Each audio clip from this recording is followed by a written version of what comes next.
Pessoal da igreja, com a graça e a paz do Senhor, amém? É uma congregação, mas para mim é igreja. Igreja porque tem gente preciosa, que Cristo tem transformado, tem abençoado, e a igreja é o corpo de Cristo reunido. Para mim é uma grande alegria estar aqui com vocês. A minha família, eu pedi para o Sérgio projetar para vocês. Minha esposa, Fernanda, Ana Laura, a mais velha, e a Maitê, que fez 10 meses, dia 27. E é uma grande alegria. Infelizmente não deu para trazê-las, porque a Ana Laura acorda muito cedo, e ela dorme muito cedo e dá um trabalho danado. E nós estamos morando em 2 endereços, no bairro do Limão e aqui em Guarulhos. Mas como nós tivemos que ficar no bairro do Limão ontem, e elas ficaram e mandaram um abraço para a igreja, amém? Mas espero estar aqui com vocês e trazê-las para que vocês as conheçam pessoalmente. Uma grande alegria, uma bênção de Deus nas nossas vidas.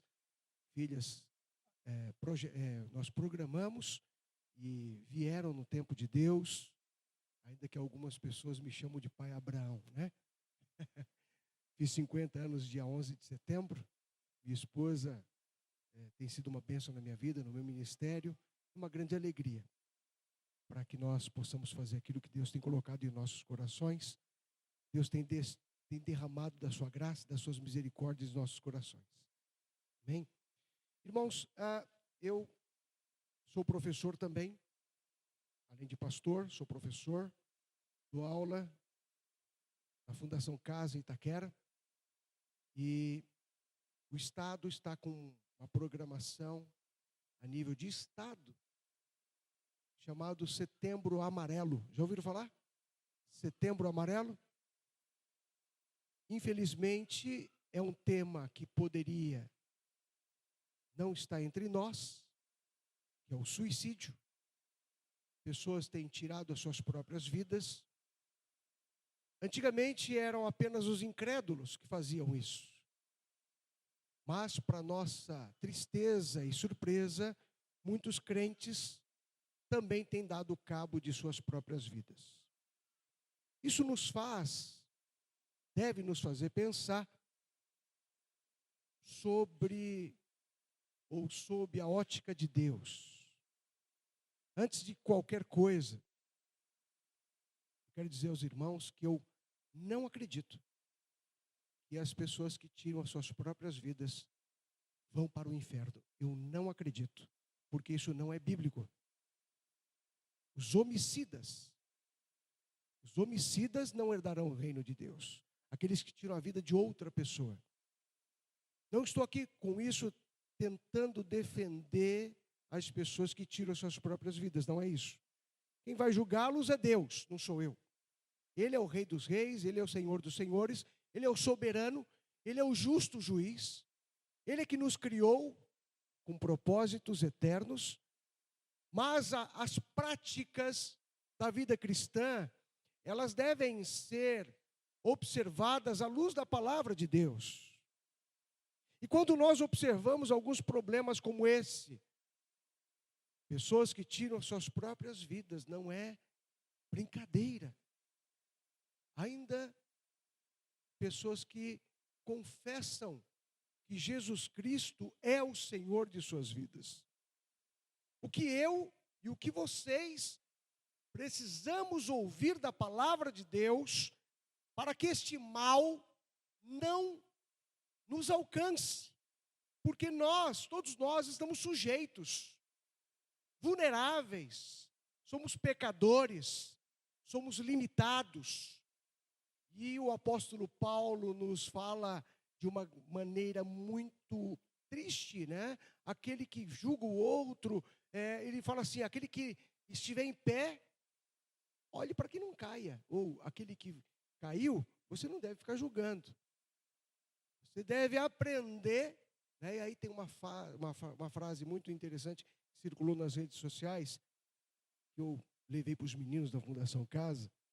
Eu sou professor de filosofia também, lá eu levei a seguinte frase: isso serve a esta noite, a mensagem que Deus colocou no meu coração a esta noite. O inteligente é aquele que aprende com seus próprios erros, mas o sábio é aquele que aprende com o erro dos outros. Interessante, né? O inteligente é aquele que aprende com seus próprios erros, mas o sábio é aquele que aprende com o erro dos outros. Eu não sei o autor, não é minha essa frase, e me fez pensar. Não precisamos passar pelos mesmos problemas para aprendermos, à luz da palavra de Deus, o que precisamos. E aqui nós temos uma igreja que se reúne com frequência. Eu estive conversando com o irmão vice-presidente, ele disse que os irmãos são assíduos, os irmãos são dedicados, os irmãos são amorosos, né? Os irmãos têm se envolvido na obra de Deus. Aqui é uma igreja, né? E isso deve ser para a eternidade. O caminhar junto. O que é que nós precisamos da palavra de Deus para que nós não percamos o foco? O que é que nós precisamos da palavra de Deus para que nós não sejamos abatidos ao ponto de cometer erros gravíssimos?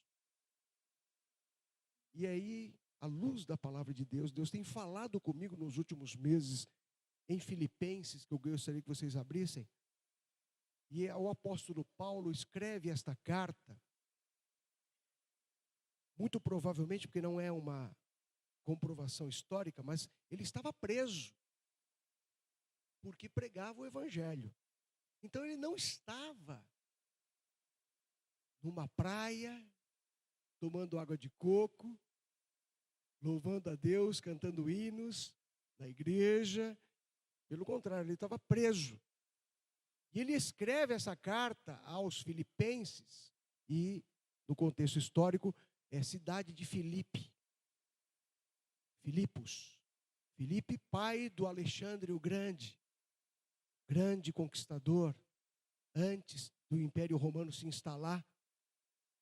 Essa cidade foi muito importante para o Império Grego e também depois para o Império Romano. Então era uma igreja colocada ou plantada num local estratégico, e que o apóstolo Paulo evangelizou essas pessoas de uma cultura grega e que passava também por dificuldades, como todos nós passamos.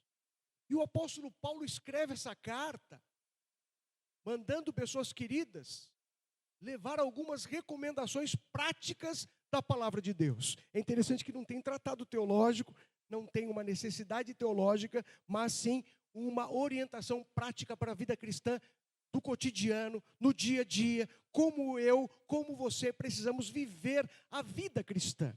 E no capítulo 4, tem um versículo famoso, versículo de número 13, né? Que as pessoas compram aqueles adesivos para colocar nos seus carros.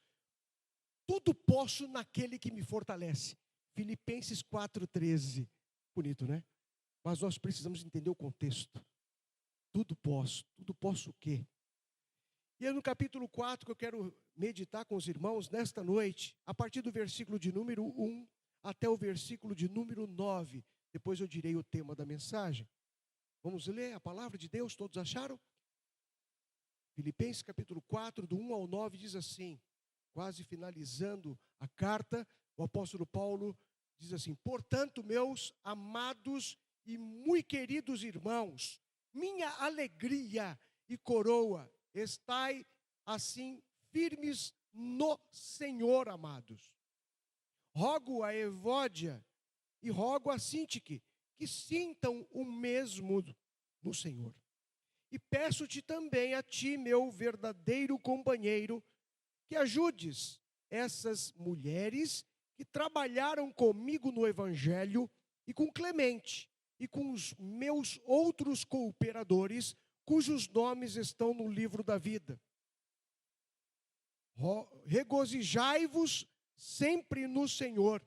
Outra vez digo, regozijai-vos. Seja a vossa equidade notória a todos os homens. A todos os homens. Perto está o Senhor. Não estejais inquietos por coisa alguma. Antes, as vossas petições sejam em tudo conhecidas diante de Deus pela oração e súplica com ação de graças. E a paz de Deus, que excede todo entendimento, guardará os vossos corações e os vossos pensamentos em Cristo Jesus. Quanto ao mais, irmãos, tudo o que é verdadeiro, tudo o que é honesto, tudo o que é justo, tudo o que é puro, tudo o que é amável, tudo o que é de boa fama, se há alguma virtude e se há algum louvor, nisso pensai. Versículo de número 9 agora. O que também aprendestes e recebestes e ouvistes e vistes em mim, isso fazei. E o Deus de paz será convosco. Amém? Vamos orar mais uma vez? Coloque em pé, por favor. Senhor Deus, nosso Pai, reverentemente na Tua presença nós lemos a Tua palavra, Senhor. Certamente o Senhor já tem falado conosco desde o início do culto. Continue, Senhor, para a edificação da Tua igreja que aqui está. Para que a Tua igreja edificada possa ser uma porta-voz da Tua palavra, Senhor. Das Tuas boas novas. Ó Senhor, em nome de Jesus eu te peço. Tire tudo aquilo que não pertence a Ti dos nossos corações. Todo impedimento, ó Deus, que possa obstacular, Senhor, a Tua vontade em nossas vidas. Que o Teu Espírito Santo tenha liberdade em nossos corações. Como diz o salmista, que a Tua palavra possa ser escondida em nossos corações, para que nós não venhamos pecar contra Ti. É assim que nós oramos, em nome do Senhor Jesus. Amém. Pois bem, irmãos, sentai-vos. Tem um educador, filósofo, chamado Mário Sérgio Cortella, já ouviram falar? Famoso, vai na CBN, diariamente tem um programinha de manhã, e ele também vai na Cultura, Jornal da Cultura, de vez em quando dá alguns palpites sobre as reportagens. Ele é filósofo, e ele tem um programinha na CBN todas as manhãs, e a chamada dele é: pensar bem nos faz bem. Então vamos pensar, ele pega e lança um tema. E eu vou pegar emprestada a fala dele, porque tem a ver com a palavra desta noite. Pensar bem nos faz bem, pensar sobre a palavra de Deus nos faz bem. Porque o salmista, no Salmo de número 1, diz que bem-aventurado não é aquele que anda segundo o conselho dos ímpios, nem se assenta na roda dos escarnecedores, e nem se detém no caminho dos pecadores. Antes, bem-aventurado é aquele que medita na palavra de Deus de dia e de noite. Então todo cristão, todo crente em Jesus, precisa meditar na palavra de Deus sobre todas as questões da vida. Meditar é pensar, é refletir, é se humilhar diante da potente mão de Deus, para que ao seu tempo Deus nos exalte. Então meditar sobre as questões da vida, os problemas que acontecem conosco, os problemas que acontecem com os nossos irmãos em Cristo, os problemas que acontecem com as pessoas que não têm Cristo, que não acreditam em Cristo. Todos os problemas que acontecem, nós precisamos meditar à luz da palavra de Deus, para que aquilo que está em Romanos 8, 28 faça sentido. Romanos 8, 28, o apóstolo Paulo vai dizer que todas as coisas contribuem para o bem daqueles que amam a Deus. Não é que ele provoca os males, não é isso que o apóstolo Paulo está dizendo, nem no original grego e nem nas traduções. Ele diz assim: todas as coisas contribuem para o bem daqueles que amam a Deus.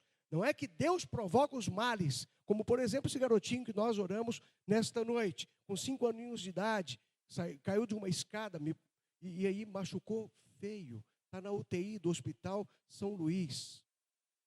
Não foi Deus que provocou esse mal. Esse mal faz parte da contingência da vida. Se nós não prestarmos atenção, qualquer um de nós podemos ser envolvidos em problemas como esse do garotinho. As doenças. Também as doenças, muitas vezes as pessoas pensam que são maldições hereditárias. Depende do ponto de vista, né? Porque se você pegar, por exemplo, o câncer, né, a minha família, por exemplo, tem uma tendência muito grande de desenvolver o câncer. Então, nesse caso, cabe uma maldição hereditária, porque não é uma bênção, é uma maldição, uma doença. Mas não no sentido espiritual. Não no sentido espiritual, mas no sentido físico mesmo. Mas essas coisas nos fazem pensar sobre a vida cristã.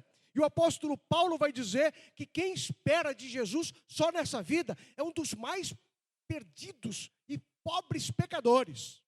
Que a nossa esperança não está só nessa vida. Nós esperamos nessa vida e na vida vindoura. Jesus disse: aquele que perder a sua vida por amor de mim, ganhá-la-é. Porque perder a vida por amor a Jesus é você se dedicar a Cristo e não a você. E isso faz sentido quando nós temos uma esperança da vida eterna. A vida eterna, ela é a nossa esperança maior. Porque lá não haverá pranto, não haverá choro, tristeza, sofrimento, câncer, ninguém vai cair, vai se machucar, ninguém vai perder ente querido, ninguém vai passar por luto. A vida eterna, a nova Jerusalém, novo céu, nova terra, como diz o Apocalipse. Então a nossa esperança tem que ser focada nas promessas de Deus. Como diz o autor aos Hebreus, heróis da fé, né? Lá em Hebreus 11, nós devemos viver pela fé. E viver pela fé é baseado naquilo que Deus prometeu à luz da tua palavra. O que é fé mesmo, à luz de Hebreus 11? Fé é o firme fundamento das coisas que se esperam e a convicção, a certeza das coisas que não se vê. Então, às vezes nós somos envolvidos em problemas que nos abate. Mas nós devemos olhar além. Nós devemos focar os nossos olhos em Jesus. Ele é o autor e consumador da nossa fé. E saber que Ele está no controle de todas as coisas. Mesmo que as circunstâncias não nos mostrem que Ele está no controle, Ele ainda continua no controle. Jesus está no controle de todas as coisas, irmãos. Ele é o alfa, é o ômega, é o princípio e o fim. E precisamos descansar em Cristo. Quando nós confessamos a Jesus como Senhor e Salvador das nossas vidas, eu me lembro do primeiro pastor que eu tive na minha vida cristã, pastor Marcos Granconato, da Igreja Batista Redenção, lá em Santana. Ele me disse assim, algumas vezes que eu passei por problemas, ele falou: meu irmão, fique tranquilo, Deus está no controle. Ou você não entregou a sua vida a Cristo. Porque se você entregou, o problema não é mais seu, o problema é do seu Senhor, do nosso Senhor. Aquilo me trouxe um alívio naquele momento. Foi bom, eu estou tentando, né? No caso, eu estava desempregado, passando por dificuldades financeiras, mas não dependia de mim. Se não dependia de mim, dependia de quem? De Deus. Porque eu estava fazendo a minha parte, estava procurando emprego, soltando currículos, etc. e tal. E aí o meu segundo pastor, Marcelo Longo, inclusive é meu pastor hoje, trabalho com ele na Igreja Batista Canaã, ele muitas vezes ele falava para mim assim: descansa em Deus, meu irmão. Descansa em Deus. Essa palavra, no momento de tristeza, no momento de dificuldade, no momento de adversidade, faz um sentido tremendo. Mas o que eu quero dizer, meus irmãos, à luz da palavra de Deus lida nesta noite, é que no capítulo 4, o apóstolo Paulo, antes de dar suas recomendações finais, deixa claro pelo menos 3 razões para que a igreja caminhe no mesmo sentimento. A igreja precisa estar concisa. A igreja precisa estar em comunhão, como diz o salmista no Salmo 133. Quão bom e quão suave é que os irmãos vivam em união. A união é que, de fato, aquele ditado popular, né, que a união faz a força. A luz da palavra de Deus faz todo um sentido. Porque quando um está batido, o outro levanta, diz Eclesiastes, né? É melhor 2 do que 1. Porque quando um cai, o outro o levanta. Eu costumo brincar de vez em quando eu prego. Eu sou ciclista também, ando de bicicleta para cima e para baixo. E aí, olha, a palavra de Deus já está falando de ciclista aí, ó, não pode andar sozinho não, porque quando um cai, o outro levanta. É? E assim mesmo, a vida cristã, precisamos uns dos outros. Olhem só, meus irmãos, observe o que o apóstolo Paulo está recomendando à igreja de Filipe, do versículo número 1. Ele diz assim: portanto, meus amados e muito queridos irmãos, minha alegria e coroa. Aí ele vai dizer o quê? Estai assim firmes no Senhor, amados. Estais firmes no Senhor. Na vida cristã não há lugar para solidão, e sim para comunhão. Na vida cristã não há lugar para competição, e sim para cooperação. No lugar de você lutar para conquistar o lugar, não, vamos juntos. Ontem passou uma reportagem lindíssima, como Deus usa, eu chamo isso teologicamente de graça comum. Deus usa o que Ele quiser para nos abrir os olhos. Ele usou a vida de um atleta, vocês viram lá no Jornal Nacional? Ele teve uma corrida lá, masculina, e aí um dos atletas deu um problema no músculo da coxa, e aí ele caiu, não conseguiu, ele queria conquistar pelo menos a chegada, o outro foi lá e abriu mão da classificação e o levantou e conduziu até o final, irmãos. Assim sou eu na sua vida, assim é você na minha vida. Quando eu estiver caído, não aguentando mais, o outro irmão vem, irmão, eu te ajudo. Se for uma palavra amiga, se for um ombro amigo, às vezes não é necessário falar nada, minha irmã, no caso do luto. No caso do luto, a palavra mais sábia é: Deus te abençoe. Mais nada. Não precisa falar mais nada. Conte comigo. Pronto. Porque no luto, disse Jesus, chorai com os que choram. Não queira dar aula de teologia, Bíblia, né? Porque às vezes algumas igrejas aí, algumas pessoas desavisadas querem dar aula de teologia. Ah, tá vendo aí, ó? Não entregou a vida a Jesus, ó, foi para o inferno. Olha, é isso que a pessoa que está sofrendo quer ouvir? Precisa ouvir? Não. Mas precisa ouvir a palavra de Deus, assim como eu e você, nos momentos de adversidades, para que nós possamos estar firmes no Senhor. E não há firmeza no Senhor se não estivermos em comunhão. Por isso que ele vai usar no plural: meus amados, meus queridos, coroa minha, meus queridos, muito queridos, estáis firmes no Senhor. É como nós, aqui nesta noite. Poderíamos estar em qualquer outro lugar, mas estamos em comunhão em Cristo Jesus, amém? É isso que é importante. Não estou dizendo que não há necessidades que às vezes nos impedem de estar aqui. Algumas visitas, às vezes um trabalho, porque agora não tem dia santo. O Novo Testamento diz que todos os dias são santos. Nós é que precisamos valorizar o dia do Senhor para que nós não percamos de vista aquilo que o Senhor tem para as nossas vidas, que é vida e vida em abundância. Mas não tem vida em abundância, não tem fortalecimento no Senhor, se não for no seio da igreja, com os irmãos em Cristo, um ajudando o outro, porque um está firme, o outro está mais ou menos. Mas aquele que está mais ou menos vai ficar bom, porque amanhã será outro dia.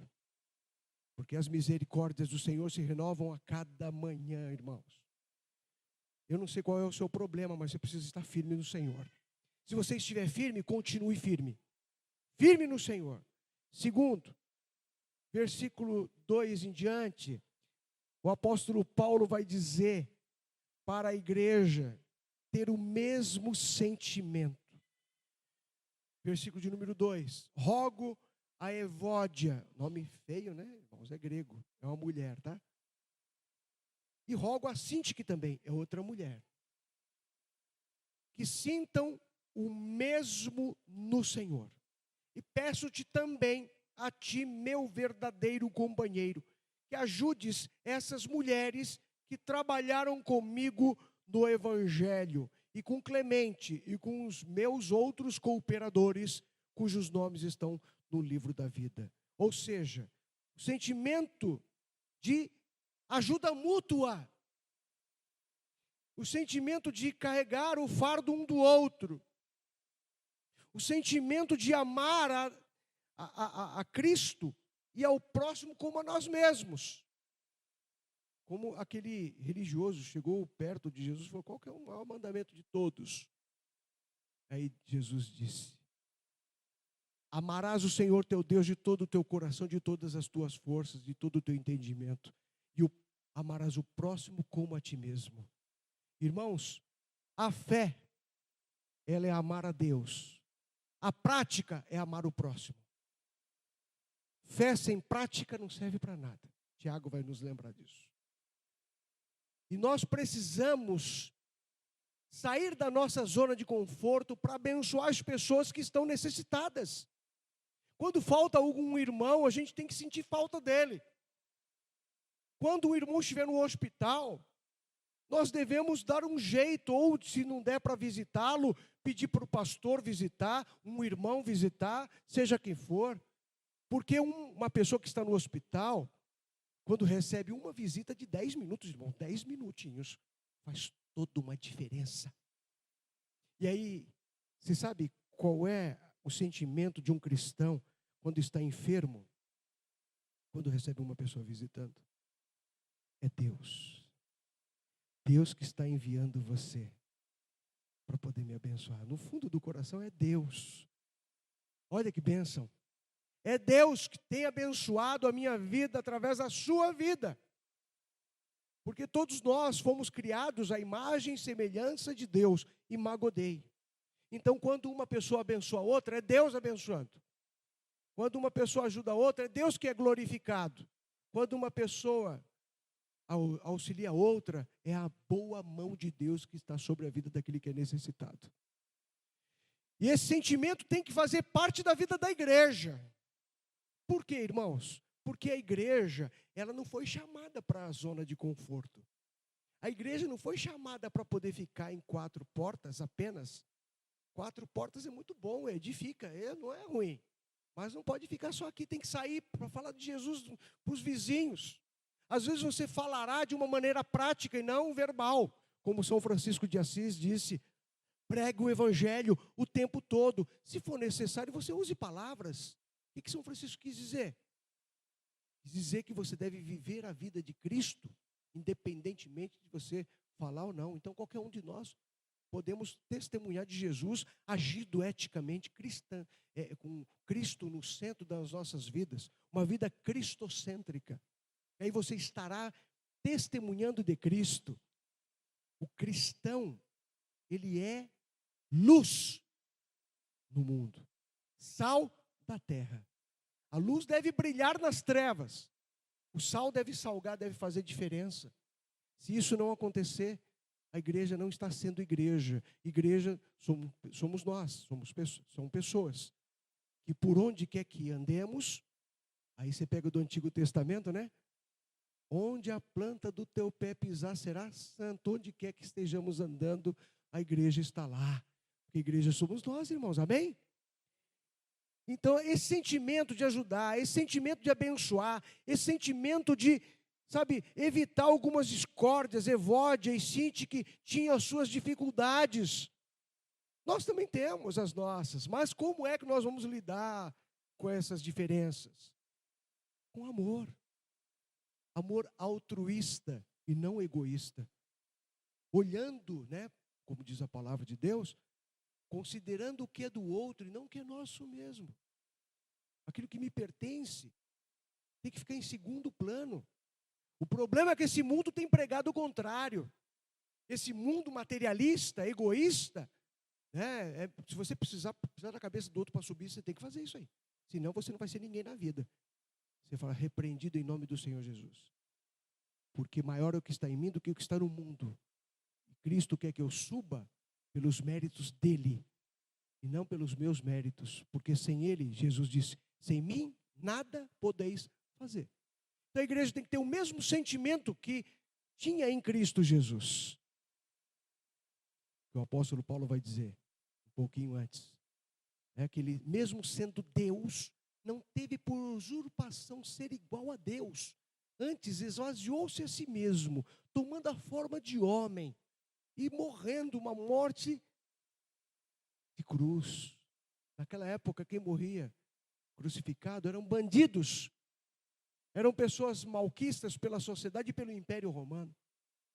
E ele não teve escolha, ele não teve dúvidas de morrer na cruz do Calvário por cada um de nós aqui. Olha que bênção.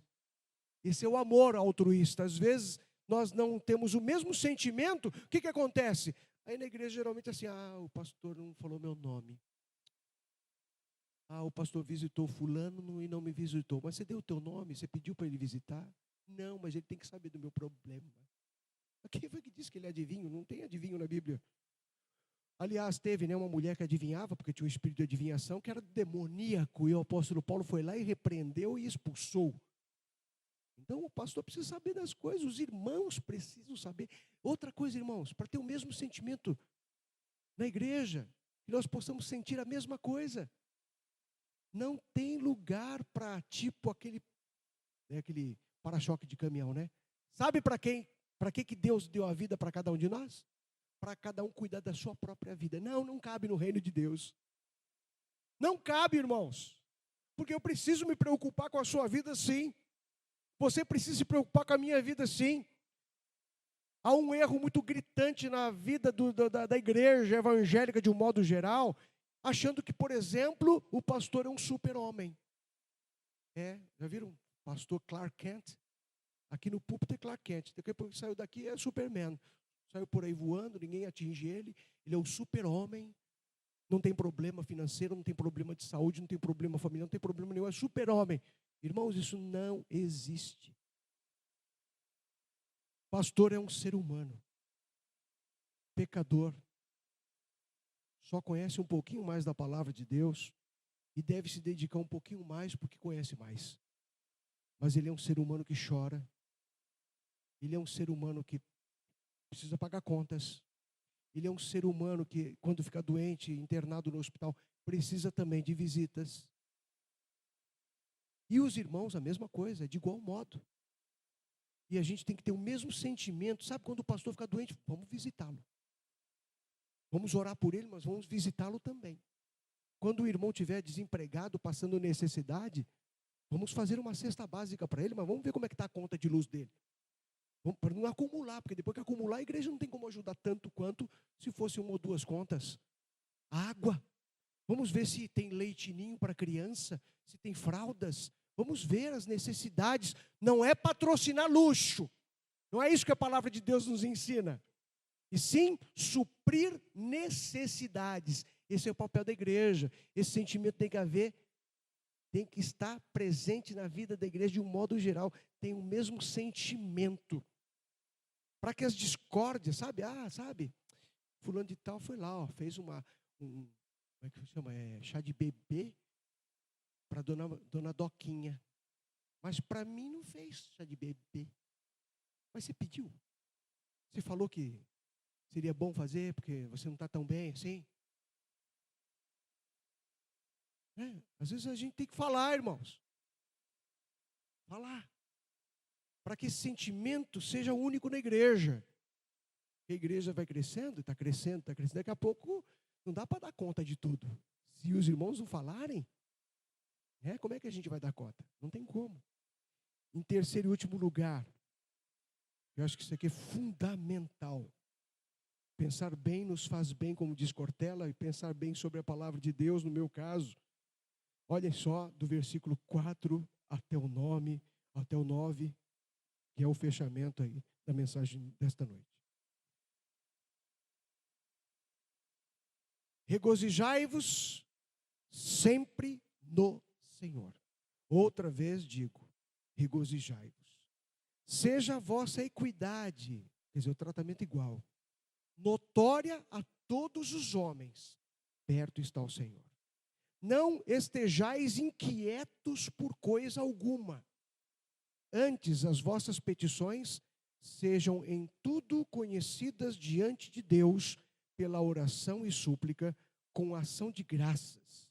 E a paz de Deus, que excede, vai além de todo entendimento, guardará os vossos corações e os vossos pensamentos em Cristo Jesus.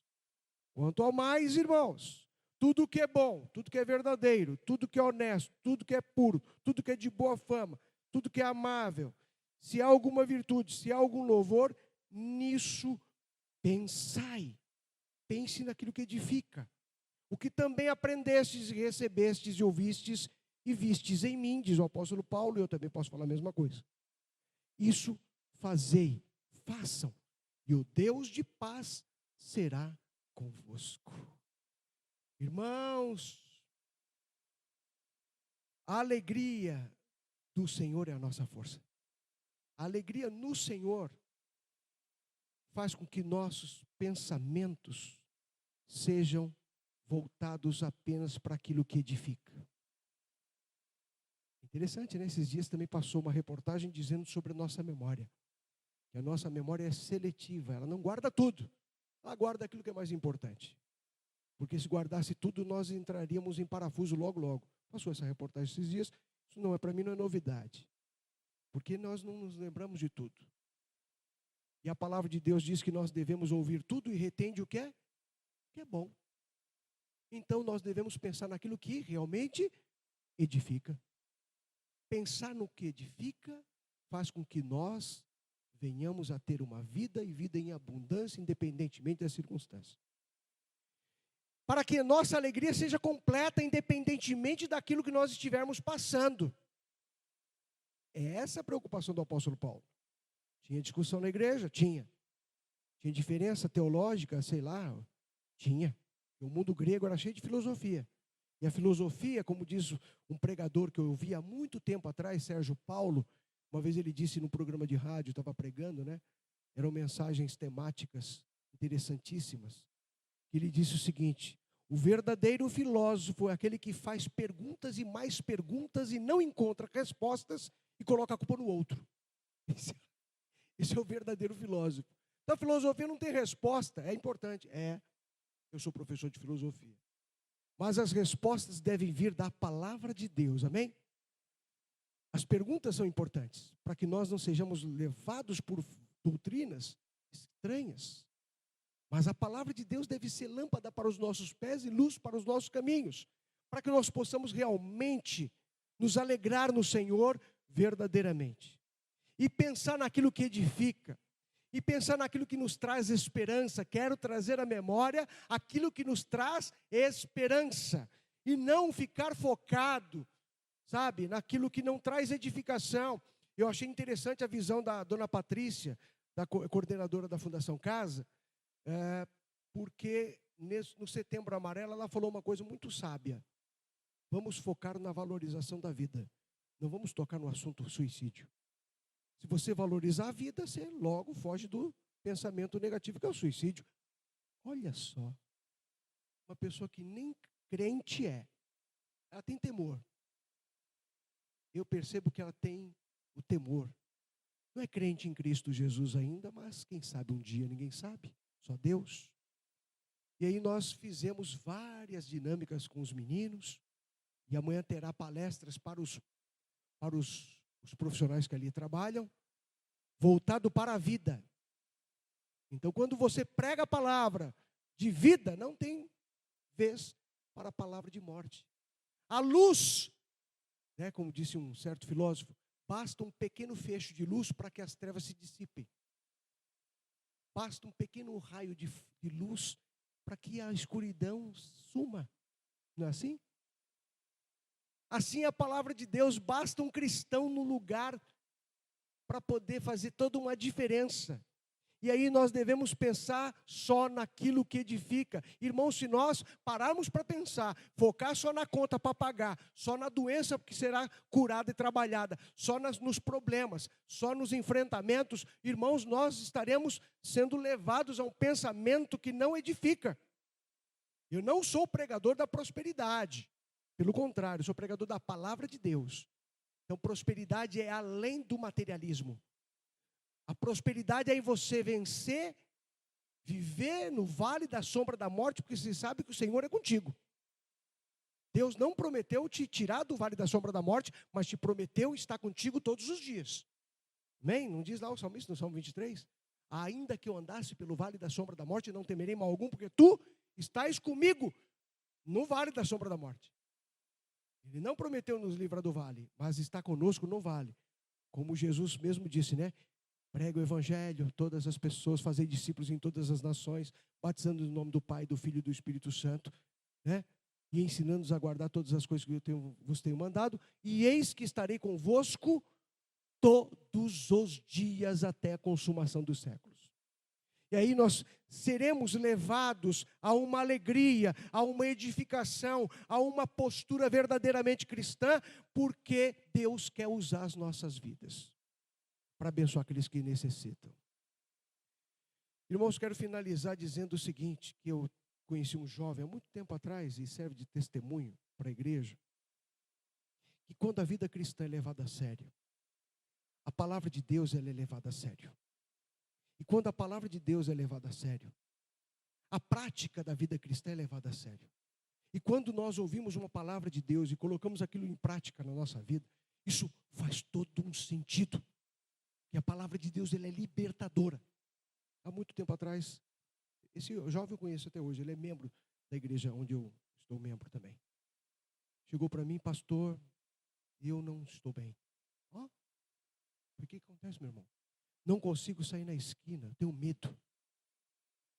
Aí ele começou a falar dos medos dele. Eu falei, meu irmão, desculpa, mas eu não sou o profissional da área, mas eu acredito que você está com síndrome do pânico. Pelas palavras que você tem dito. Tinha medo de sair na esquina da casa dele. Tinha medo de atravessar a rua, com medo de, a qualquer momento, um carro atropelar. Ou um bandido o assaltar. Ou uma bala perdida o pegar. Ele tinha medo de acordar. Medo, medo, medo, medo, medo, medo. Onde é que está a bênção nisso, pastor? A bênção está nesse texto. Eu falei, meu querido, na época eu fazia um curso chamado Autoconfrontação Bíblica, lá no metrô Santa Cruz, na Igreja Batista Esperança. Pastor Bill Moore, bênção na minha vida. E uma das questões para a gente participar do curso era decorar textos bíblicos. E aí eu falei, você precisa decorar, ocupar sua mente com o texto que eu vou lhe passar. Você vai fazer assim, você vai copiar o texto literal no papelzinho, colocar no bolso. E você vai ler, toda vez que você tiver medo, você vai ler o texto. E o texto diz assim, no mais, irmãos, tudo que é bom, tudo que é verdadeiro, tudo que é honesto, tudo que é puro, tudo que é de boa fama, se há alguma virtude, se há algum louvor, nisso pensai. Pense, tem mais coisas importantes do que o seu medo. Irmãos, para a glória de Deus, Pai, o nosso Senhor Jesus Cristo, esse irmão foi liberto. Olha que bênção. Porque ele colocou em prática. Até hoje ele sabe o texto. Eu de vez em quando encontro ele. E aí, irmão, tudo que é bom. Aí ele fala, decorou. Isso é importante, é a prática da palavra, como diz Tiago, capítulo 1, versículo 22, né? Tornai-vos, pois, praticantes da palavra e não somente ouvintes, enganando-vos com falsos discursos. Você precisa praticar a palavra, irmão. Você precisa focar. Você precisa estar firme no Senhor. Você precisa ter o mesmo sentimento da igreja. Você precisa participar da igreja, saber o que está acontecendo. Você tem que praticar o amor cristão. Você precisa ocupar sua mente com coisas boas, não como o meu pai, de vez em quando eu chego lá para visitá-lo no interior, ele está lá no Datena. Meus irmãos, misericórdia. Põe na tela. Aí bota. O cara foi atropelado. Volta, põe de novo. Aí o cara vai atropelado de novo. Nossa, o cara não morre, é? Ele morre e ressuscita, porque volta, né? Aí, não, você viu lá? Fulano de tal? Não, põe na tela. Aí põe. Volta. Isso aí uns 15 minutos, senhor. Quando eu vou lá, eu falo, pai. O senhor está reclamando da vida porque fica olhando só para essa... Desculpa, perdão da palavra, né? Essa reportagem que não edifica. Não falo isso para ele, eu falo com mais liberdade. Às vezes a gente fica focado, irmão, só em novela, traição, maldade, perversidade, Datena. E assim, outros programas que eu não me lembro, porque eu não assisto, não tenho mais tempo para essas coisas. Eu recomendo alguns jornais, que é importante você saber das notícias, mas não sensacionalistas. O bate, bate, e você apanha. Essa foi boa, não foi? Essa é minha, hein? Bate, e você apanha. Irmãos, isso não edifica. Muda o programa.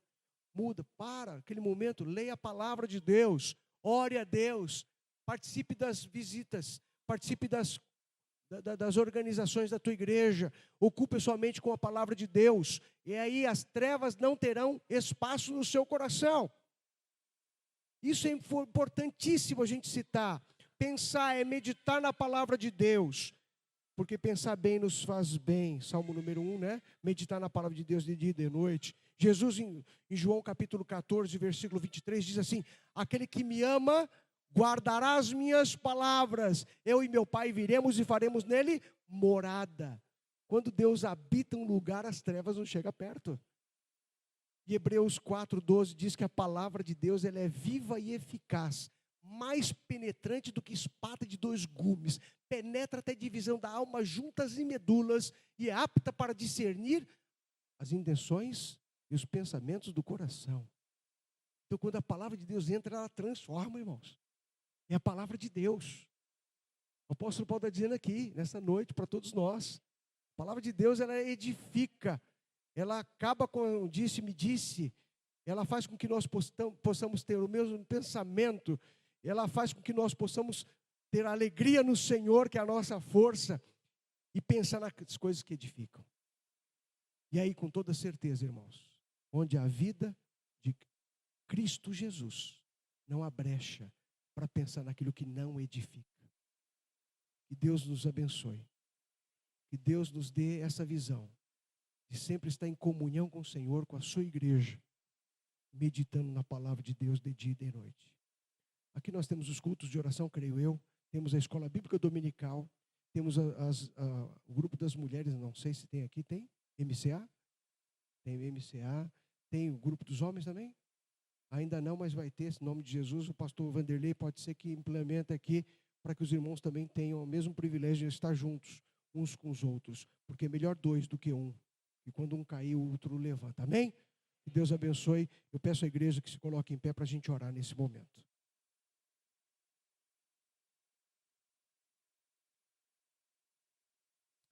Bendito Deus e nosso Pai. Quero te agradecer pela vida desses irmãos preciosos que aqui estão. Que a tua palavra, Senhor, cumpra com os propósitos pela qual ela foi designada pelo Senhor. Que eu possa viver, continuar vivendo a tua palavra, a tua vontade para a minha vida. E os meus irmãos que aqui estão também da mesma forma. Que eles possam vivenciar Cristo em todos os momentos. Momentos bons, momentos de lutas, porque com toda certeza o Senhor está no controle de todas as coisas.